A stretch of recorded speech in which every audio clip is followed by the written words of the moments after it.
EMM International was a company that's been offering specified services to the advertisers for the last 18 years. That includes things like checking the client's latest fee proposals, their contracts, making certain they have proper compliance in them, see whether fees are reasonable for today's environment, whether there's any incentive arrangements. And then we look at whether the client has the best process internally, because sometimes the clients unintentionally have a very slow process and the media agencies they've employed need to work fast to get the best results. So unbundling that is a big service. Then we do what we call the media audit, where we compare the prices that the client has paid with prices of the same media in our database, and hopefully those come out to be fair results. If they're very good, then obviously we acknowledge that.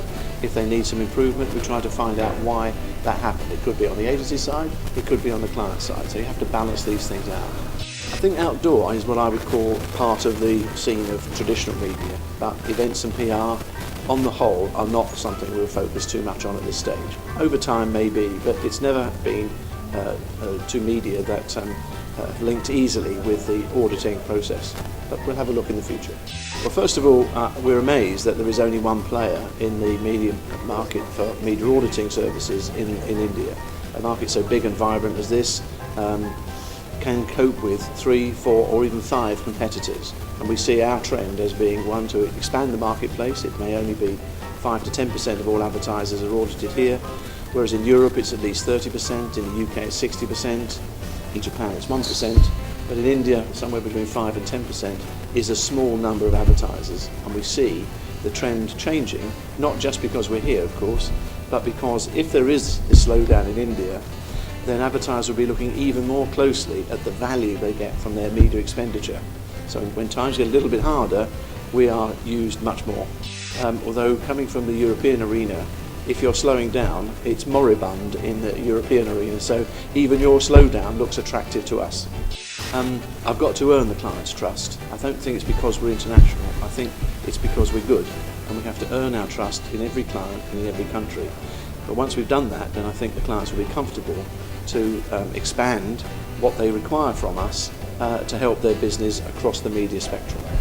Because there's only been one player in the past, and there's a lot of opportunity, when I'm asked that in our board meetings about India, we talk about 100% growth for the first year, obviously from a low base, another 100% for the second year, and then 50%, because inevitably we'll have peaked and it will begin to tail off. But significant growth to start with, simply because it's an open market at the moment. And as long as we're good enough, then we can grow. Trust of the agencies as well as the advertiser, and an openness from me is going to be essential, because we have to build on that trust, otherwise you won't get repeat business, and otherwise there'll be a negative attitude. So we have to earn our way, and trust is the most vital part we have. Well, I've made a commitment to my own colleagues back in Europe that I'll be coming here every quarter for maybe 10 days at a time. Secondly, we've already employed Indians back in London, which is our head office, in order to understand the cultural issues a bit better. And then we'll be coming with people from London with me to do specific activity over the first few months. They will be joined by people that we're gradually employing into Mumbai, so that we have a front of house management, as it were, in Mumbai that can deal on the same time zone as Indian requests that come in.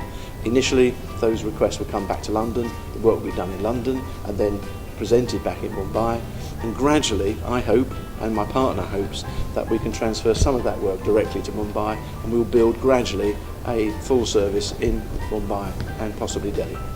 The economics talk about 3 years. I think we'll break even quicker than that, because we hope, doing everything possible to grow economically and efficiently from the beginning without setting too many targets. But we won't be opening further offices until we've got this one running properly. So we think the business will grow, and our hopes for the future are significant, but we'll see. Traditionally it's been Europe and America have been the key markets, but there are other interesting ones thrown up. We have a business in Russia. We've just taken on a Brazilian in London because we need to know more about that market, which is 2 of the 3 BRIC markets, India being the third of them. We do believe countries like Turkey offer us another opportunity of a growing young population, and of course in Asia there is the Philippines and so on, where huge population of young people bring a vibrancy to the media market. So we've got our plans for the future, but right now India is the number one proposition that we are looking at, and we're looking at it for the next 3 years. First of all, I want to ensure that they understand what we're bringing, that they trust me and my colleagues, and that is both the advertiser and the agencies. Without that, I don't think we can succeed.